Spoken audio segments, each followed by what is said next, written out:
하나님의 자녀들에 대한 요한일서의 말씀을 우리가 읽었습니다. 이 말씀을 읽으면 떠오르는 이야기가 하나 있습니다. 아주 현명하고 자녀를 아주 많이 사랑하는 어머니가 한 분 계셨습니다. 그 어머니에게는 두 딸이 있었습니다. 어머니는 아주 정성을 다해서 이 딸들을 기르고 열심히 교육을 시켰습니다. 하지만 어머니의 희생과 노력에도 불구하고 두 딸은 이기적인 어른으로 자랐습니다. 또 마음속에 맺힌 것이 많은 증오심 가득한 사람으로 자랐습니다. 이 두 딸이 독립할 나이가 되자마자 둘은 자신의 이기적인 바램을 이루고자 어머니를 버리고 집을 떠나고 말았습니다.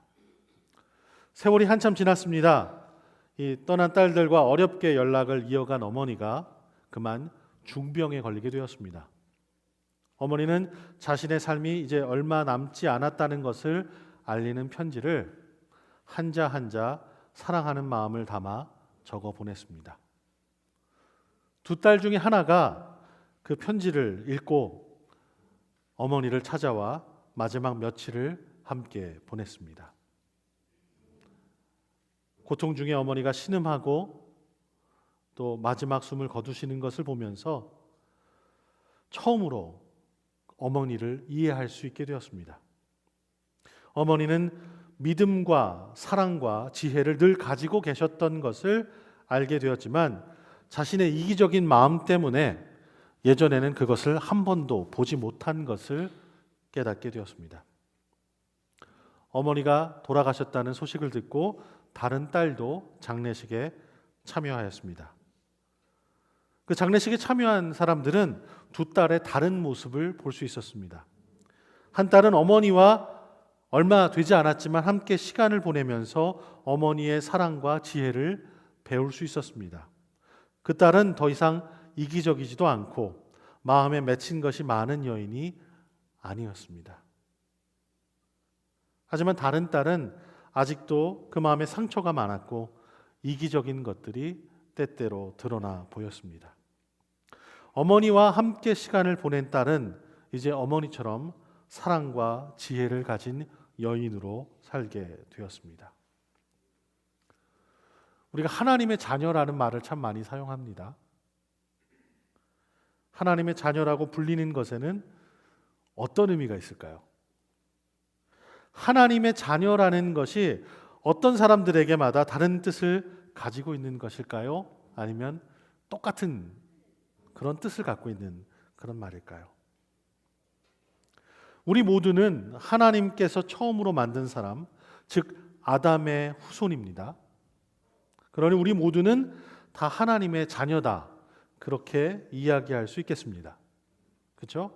하나님께서 아담을 만드셨고 아담으로부터 우리가 다 나왔으니까 우리는 다 하나님의 자녀인 거 맞죠? 예.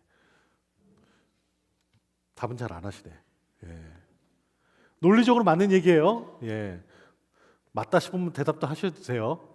아니면 아니라고도 얘기하셔도 돼요. 예. 자, 우리는 하나님의 자녀입니다. 때로 우리는 인간의 기본 권리를 주장할 때, 사람으로서 기본 권리를 주장할 때 이런 표현을 자주 사용합니다. 우리가 다 하나님의 자녀니까 서로 차별하지 말고 소외된 이웃을 돌아봐야 합니다. 우린 다 하나님의 자녀니까 누구도 뭐 어떤 사람보다 더 못하거나 그런 사람 없습니다. 다 사랑만을 받을 만한 충분한 자격이 있습니다. 그렇게 우리가 얘기를 합니다. 우리가 만약 다 하나님의 자녀라면 그리스도인이 아닌 사람들도 또 다른 인종들도 지구 반대편의 다른 종교를 믿는 모든 사람들도 다 하나님의 자녀입니다. 맞죠? 그러니 우리는 모두를 다 보듬어 안고 우리의 형제와 자매로 받아들여야 할 것입니다. 종교도 인종도 또 어느 나라에 속해 있는 거 다 상관없이 우리는 모두를 다 사랑해야 합니다. 바로 그 점에서 우리 모두는 우리에게 생명을 창조하여 주신 하나님의 자녀입니다. 하나님께로부터 이 생명이 다 왔으니 이 세상에 어느 누구도 하나님의 자녀가 아닌 사람이 없는 것이죠. 그죠? 오늘 우리가 함께 읽은 본문 말씀을 기록한 사도 요한은 하나님의 자녀들에 대해서 조금 다른 생각을 가지고 있습니다. 제가 말씀드린 것, 아담으로부터 우리가 모두 다 나왔으니 하나님이 창조하여 주신 우리 모두는 다 하나님의 자녀다라고 얘기하는 것은 창조를 통한 하나님의 자녀를 얘기하는 겁니다. 사도 요한이 얘기하는 것은 구원을 통한 하나님의 자녀들을 말하고 있습니다. 오늘 본문이 이렇게 시작합니다. 보라, 아버지께서 어떠한 사랑을 우리에게 베푸사 하나님의 자녀라 일컬음을 받게 하셨는가. 봐라, 이걸 어떻게 하셨는지 봐라. 이러면서 우리에게 얘기해 줍니다. 사도 요한에게 하나님의 자녀들이라는 이름, 그 타이틀은 하나님 아버지로부터 우리에게 내려진 엄청난 선물입니다. 이것은 하나님께서 구원을 받은 우리에게만 주시는 이름이고 다른 이들은 아직 받지 못한 귀한 이름입니다. 사도 요한은 하나님의 사랑이 얼마나 크고 놀라운지 보라, 이렇게 우리에게 감탄사로, 느낌표로 시작하고 있습니다. 하나님의 사랑은 인간이 보여줄 수 있는 어떠한 사랑과도 비교할 수 없을 만큼 크고 놀라우신 사랑입니다. 하나님의 사랑은 진노의 심판 아래에 있는 죄인들을 용서해 주시는 용서의 사랑입니다. 또한 영원한 파멸로부터 우리를 구원하여 주시는 구원의 사랑입니다. 인간은 죄로 말미암아 사형 선고를 받고 일생 동안 창살 없는 감옥에 갇혀 비참한 인생을 살다가 결국에는 죽게 되어 있는 그런 운명을 갖고 태어났습니다. 우리 인생은요, 한 번 죽는 것으로 끝나지 않고 그리스도 심판대 앞에 서서 선악간의 심판을 받고 불과 유황으로 타는 못에서 영원한 고통을 겪게 되어 있었습니다. 이것이 바로 요한계시록에서 얘기하는 둘째 사망입니다. 하나님은 이러한 인생을 불쌍하게 여기사 독생자 예수 그리스도를 우리에게 보내주셨습니다. 그리고 예수님께서는 십자가에서 우리를 위해서, 우리 죄를 용서해 주시기 위해서 피 흘려 죽으심으로 우리의 죄값인 사망을 다 치르시고 아무 값없이 우리 모두를 용서하여 주셨습니다. 이렇게 우리 죄를 용서해 주시고 우리를 영원한 파멸에서 구원해 주신 것만으로도 얼마나 감사한 일입니까? 그런데요, 하나님의 사랑은 거기서 멈추지 않습니다. 거기서 끝나지 않습니다.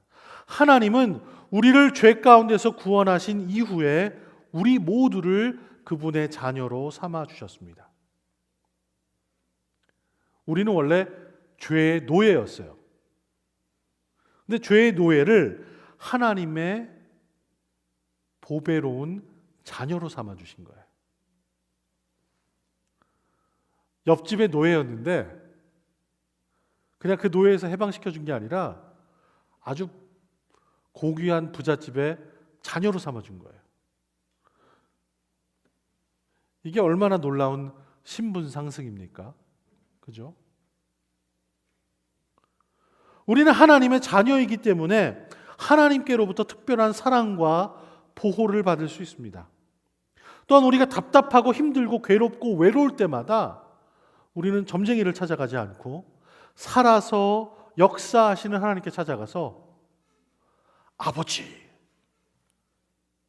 그렇게 친근한 이름을 부르면 우리 모든 괴로움을, 눈물을 다 털어놓고 기도함으로써 참된 위로와 안식과 힘을 얻을 수 있습니다. 이게 얼마나 놀라운 일이에요. 하나님은 우리가 그의 사랑하는 자녀이기 때문에 우리를 아끼시고 귀하게 여기시고 우리의 인생을 책임져 주시고 가장 좋은 길로 우리를 인도하여 주십니다. 또한 우리가 죄로 말미암아 쓸모없게 되었을 때도 우리를 사랑하시기 때문에 우리에게 매를 들기도 하시고요, 채찍을 들어서 때리시기도 하시고요, 쓸만한 사람으로 훈련시켜 주십니다. 더 나아가서요, 썩지 않고 더럽지 않고 쇠하지 아니하는 영광스러운 하늘나라를 우리에게 유업으로 물려주십니다. 실로 하나님께서는 우리를 당신의 사랑받는 자녀로 삼아주신 것은 측량할 수 없는 크고 놀라운 사랑입니다. 하나님은 우리에게 그 사랑을 차고 넘치도록 부어주셨습니다. 이 사랑을 체험한 사도 요한은 감격하여서 외치지 않을 수 없었습니다. 그래서 오늘 본문은 보라, 하나님께서 어떠한 사랑을 우리에게 주사 하나님의 자녀라 일컬음을 얻게 하셨는고 우리가 과연 그러하도다. 우리가 하나님의 자녀로서 엄청난 신분을 소유하고 있지만 세상 사람들은 우리를 알아보지 못하고 함부로 대하기도 하고 조롱하기도 하고 핍박도 합니다. 이는 이 사람들이 하나님 아버지를 알지 못하는 영적 무지 때문에 우리를 이렇게 홀대하는 것입니다. 하지만 우리가 하나님의 자녀들이야 이런 자만심에 빠지기 전에 이 하나님의 자녀들이라는 이름으로 불리기 때문에 우리를 특별한 사람으로 여기기 전에 한번 생각해 봐야 할 것이 있습니다. 성경을 잘 읽어보면요, 어디에도 이 이름이 다른 사람에게는 안 주어졌다 그런 얘기가 없다는 겁니다. 사실 복음서를 잘 읽어보면요, 예수님께서는 모든 사람들을 하나님의 자녀라고 부르셨고 그들에게 그런 이름을 주셨다 그렇게 분명하게 나와 있습니다. 어떤 사람들은 예수 그리스도를 믿으면서 이 귀한 이름을 받아들였습니다. 그래서 하나님의 자녀가 됐습니다.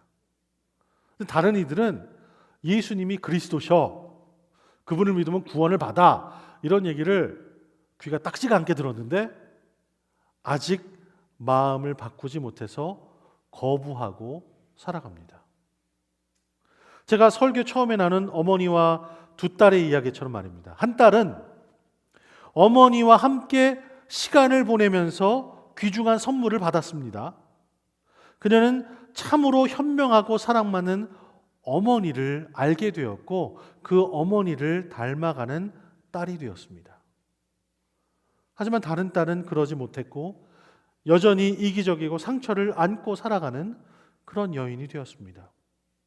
이 세상의 모든 사람들은 창조를 통해 하나님의 자녀가 됨을 얻었습니다.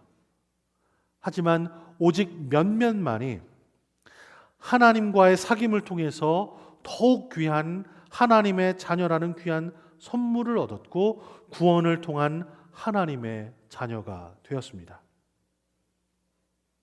자, 그렇다면 우리를 향해서 부어주시는 하나님의 이 놀라운 선물이 우리에게 어떤 의미가 있는지 우리가 함께 살펴보기를 원합니다. 첫 번째로 하나님의 자녀라는 선물은 우리가 하나님 나라의 부요함을 물려받는 상속자라는 것을 의미합니다. 성경이 이렇게 기록합니다. 사랑하는 자들아, 우리가 지금은 하나님의 자녀라. 장래에 어떻게 될지는 아직 나타나지 아니하였으나 그가 나타나시면 우리가 그와 같을 줄을 아는 것은 그의 참모습 그대로 볼 것이라 라고 오늘 본문은 우리에게 증거하고 있습니다. 어떤 사람들은요, 천국은 부정적인 것이 다 사라진 이 세상과 연속을 가지고 있는 어떤 그런 세계가 될 것이다 그렇게 여기는 사람들이 있어요. 특별히 우리가 살고 있는 이 미국 땅을 살아가고 있는 많은 사람들은 천국을 그렇게 이해하고 있어요. 자기가 사는 집이 그대로 있고 자기 가족들도 다 그대로 있고 심지어 자기가 길렀던 애완동물들도 다 그대로 있고 죽음도 없고 질병도 없고 아픔도 없고 가난도 없고 짜증나는 일도 없이 아주 부정적인 건 하나도 없고 이 세상에 살았던 것과 똑같이 영원히 살 것이라고 믿는 사람들이 미국 사람들이 그리고 있는 천국이라고 그러더라고요.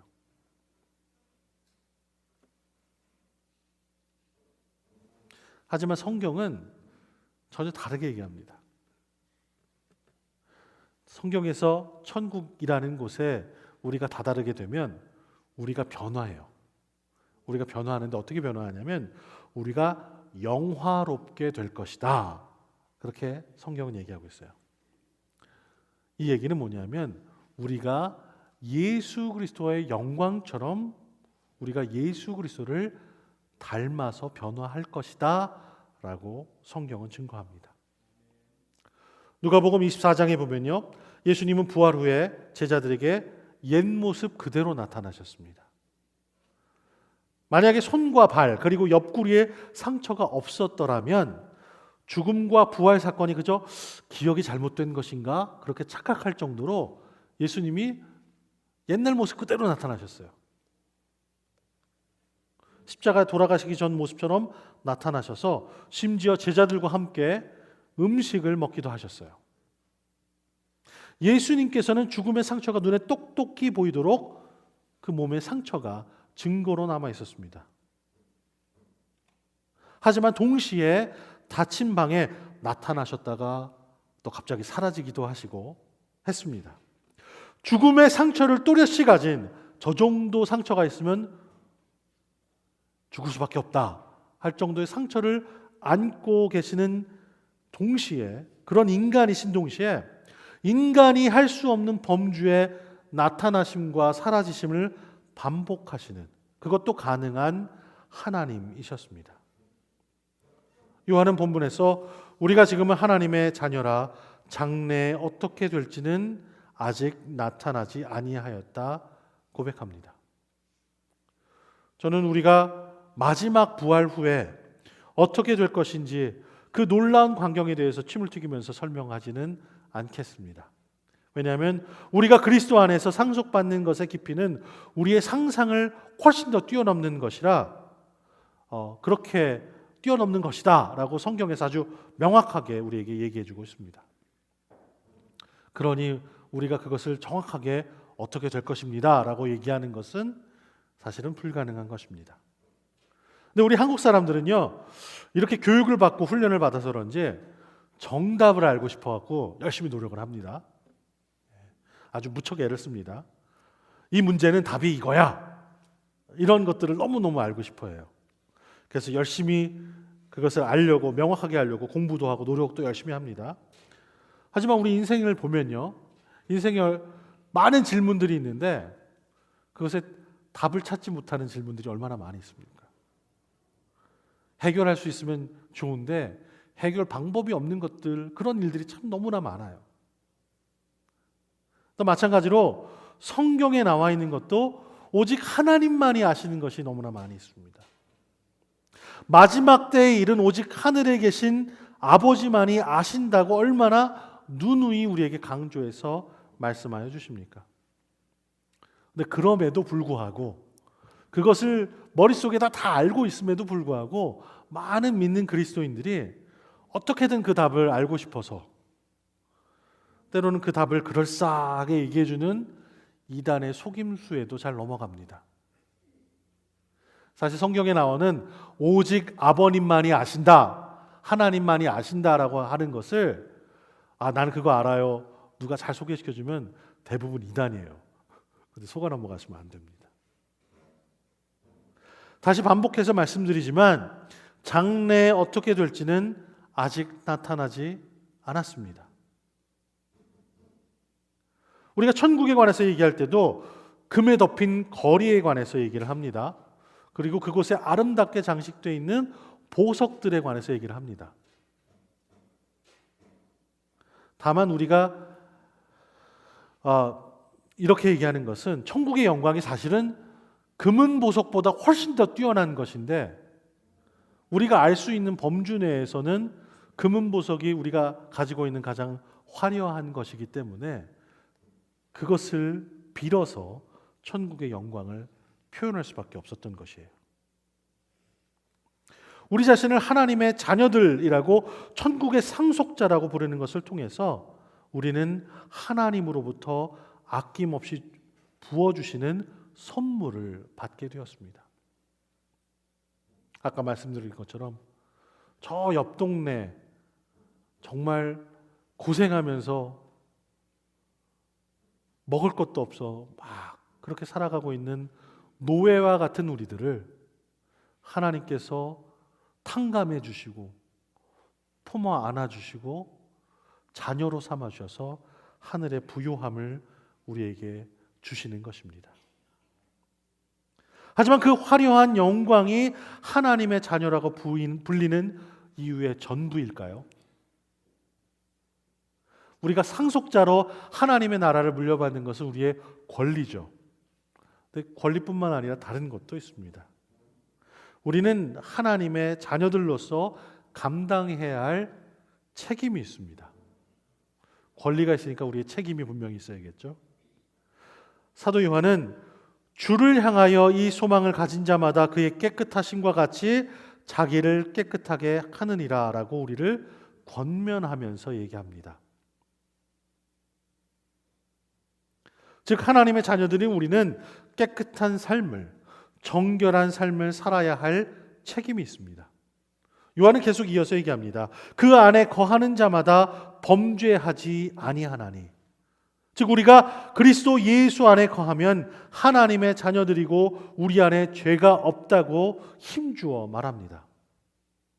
요한은 바로 뒤에 범죄하는 자마다 그를 보지도 못하였고 그를 알지도 못하였느니라 그렇게 말을 이어갑니다. 그렇다면 누군가 아무런 죄라도 짓는다면 그 사람은 더 이상 하나님의 자녀가 아닌 것일까요? 어떤 사람들은 이 말씀을 그렇게 해석을 합니다. 하나님의 자녀라면 죄를 져서는 안 돼. 그렇게 얘기하는 분들이 있어요. 그렇죠? 죄를 지면 안 되죠. 하나님의 자녀니까. 딴 집 식구도 아니고 하나님의 자녀인데 하나님을 말을 잘 따라야죠.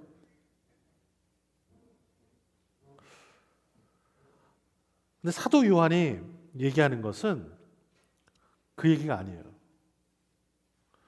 사도 요한이 얘기하는 건 계속해서 회개하지 않고 죄를 짓는 것은 잘못됐다는 얘기하는 거예요. 지금 무슨 얘기냐면 하나님의 자녀가 되면 자동적으로 죄를 더 이상 안 짓는 사람으로 변화되는 것도 아니고 하나님의 자녀가 되면 죄를 조금이라도 지면 그 모든 것을 다 잃어버린다라고 얘기하는 것이 아니라 어떤 사람들은 하나님의 자녀로 불림을 받았는데 그 모습대로 살지 않고 계속 반복하면서 회개하지 않고 죄를 짓기 때문에 그런 사람들은 하나님을 제대로 알지 못하는 것이다 라고 얘기하는 것입니다. 우리 모두 죄를 범합니다. 온 세상 사람들 다 죄를 져요. 차이가 있다면 하나님의 자녀들은 죄를 지었다는 것을 깨닫게 되면 하나님 앞에 와서 회개를 합니다. 그리고 하나님의 도우심으로 그들의 삶 속에서 더 이상 같은 죄를 짓지 않으려고 정결한 삶을 살려고 노력을 한다는 것입니다. 하나님의 자녀들이 아닌 사람들은 그런 거 잘 모르죠. 그러니 같은 죄를 반복해서 져도 당장 하늘에서 벼락이 떨어지지 않는 이상 그냥 그렇게 살아갑니다. 누가 뭐라고도 안 그러는데. 그죠? 그래서 하나님의 자녀들인 우리들은 매일매일의 삶 속에서 그리스도를 더욱더 닮아가려고 노력해야 하는 책임이 있습니다. 많은 그리스도인들은 구원을 받는 것이 이 신앙 여정의 마지막 종착점이라고 생각을 합니다. 열심히 예배하고 열심히 봉사하고 열심히 성경 읽고 믿는 사람들과 교제하다가 마지막 이 세상을 떠나는 날 구원 티켓을 딱 받고 천국에 들어간다 그렇게 생각하는 분들이 많아요. 근데 그거는 조금 착각한 겁니다. 어떤 점에서 착각한 거냐면 구원을 선물로 받는 것은 마지막 종착점이 아니고 마지막에 이루어지는 것이 아니라 벌써 이미 이루어진 일입니다. 우리가 이 신앙 여정을 시작한 이유가 바로 그 구원 때문에 가능한 겁니다. 이제 우리는 하나님의 자녀들이 되었으니 성령님께서 다듬어 주시고 만져 주시고 빚어 주시는 손길에 맡겨져서 날마다 그리스도를 닮는 삶이 되어야 합니다. 우리에게 놀라운 구원과 영생이라는 선물을 주셨으니 감격하는 마음으로 하나님의 자녀로 하나님을 조금이라도 닮으려고 노력하는 삶의 발걸음이 바로 우리의 신앙 여정이 되어야 하는 것입니다. 하나님께서 우리를 구원해 주셨으니 나는 하나님과 좀 닮아보려고 하나님과 깊이 사귐을 시작하고 말씀을 읽음으로 하나님의 뜻을 좀 알려고 하고 찬양을 부름으로 하나님을 좀 기쁘게 해드리려고 하고 예배를 통해서 하나님을 높이 올려드리려고 하는 것이 바로 우리 신앙 여정입니다. 우리 한국 사람들 노력을 참 많이 해요. 그래서 주의를 빠지지 않고 열심히 지키려고 애를 씁니다. 근데 그렇게 해야 하는 이유는 우리가 예배를 열심히 드려서 그 나오는 숫자로 또 하나님께 열심히 헌금을 드려서 드리는 액수로 또 봉사하는 일의 무게들로 천국의 부요함을 상속받는 것이 아니라 이미 그 모든 것이 약속이 되었기 때문에 감사하는 마음으로 하나님께 높여드리고 예수님과 함께 걷고 예수님처럼 사랑하고 이웃을 보듬어 안는 것이 우리가 마땅히 해야 할 일인 것입니다. 어머니의 죽음 전에 함께 시간을 보내면서 어머니를 닮아간 딸처럼 우리는 하늘 아버지와 사귀며 그분을 깊게 알게 되고 그분을 닮아가는 것이 우리 하나님의 자녀된 자들이 해야 할 사명이자 책임입니다. 이런 이야기가 있습니다. 옛날에 한 왕이 있었습니다. 이 왕은 아주 부자 왕이었어요. 아주 큰 왕국을 다스리는 돈도 많고 재물도 많고 아주 부자 왕이었어요. 근데 그 왕국의 한 지역에 아주 극심한 가뭄이 들었습니다. 이 왕은 아주 부유한 왕이었기 때문에 그 가뭄이 든 지역을 돕기 위해서 엄청난 금은 보화와 그리고 많은 돈과 또 많은 물건들과 음식들을 지원금으로 그 지역에 보냈습니다. 왕이 부자 왕이고 배포도 커서요. 아주 엄청나게 많이 보냈기 때문에 이 가뭄이 들어서 굶어 죽을 수밖에 없었던 그 지역이 갑자기 그 왕국에서 가장 부유한 지역으로 바뀌었습니다. 그 지역 사람들은 왕에 대해서 어떤 마음을 가져야 될까요? 왕에게 변하지 않는 충성을 맹세해야 할까요? 아니면 이제 평생 먹고도 살고 자녀들도 먹고 살만하니까 뭐 왕이 얘기하는 거 뭐라 그러든 좀 무시하면서 살아가도 될까요? 어떻게 살아야 될까요? 답은 또 안 하시네요. 예. 답은 여러분께 숙제로 드립니다. 여러분 지금 말로 답하지 마시고 이번 주 여러분의 삶을 통해서 행동으로 답해 보시기 바랍니다. 우리를 향한 하나님의 크신 사랑으로 우리는 그분의 자녀가 되었습니다. 이 놀랍고 위대한 선물은 부활을 경험하지 않고서는 온전히 이해될 수 없습니다. 그래서 아직 우리는 의심을 하기도 하고 희미하게 바라보고 있을 때가 있습니다. 만약에 여러분이 이 놀라운 선물에 정말로 감사하는 마음을 가지셨다면, 그리고 예수 그리스도의 재림에 소망을 갖고 계시다면, 정말로 그러하시다면 여러분의 삶으로 드러내면서 사시기 바랍니다. 우리는 예수 그리스도의 삶으로 드러난 하나님의 방법을 잘 따라서 살아야 합니다. 내 꿈을 접고 하나님의 꿈으로 깨어나야 합니다. 내 뜻은 내려놓고 하나님의 뜻을 높여드려야 합니다. 내 고집을 꺾고 하나님의 뜻을 심어야 합니다. 다른 말로 하면 만약 여러분이 하나님의 자녀들이라면 그것이 드러나도록 살아가시기 바랍니다. 만약에 여러분의 가족이나 여러분의 이웃이, 여러분의 친구들이 여러분의 모습을 보고 이 사람이 하나님의 자녀인가? 아닌가? 긴가민가 하다면 오늘부터 여러분이 하나님의 자녀임을 크게 드러내면서 사시기를 주님의 이름으로 축원합니다. 함께 기도하겠습니다.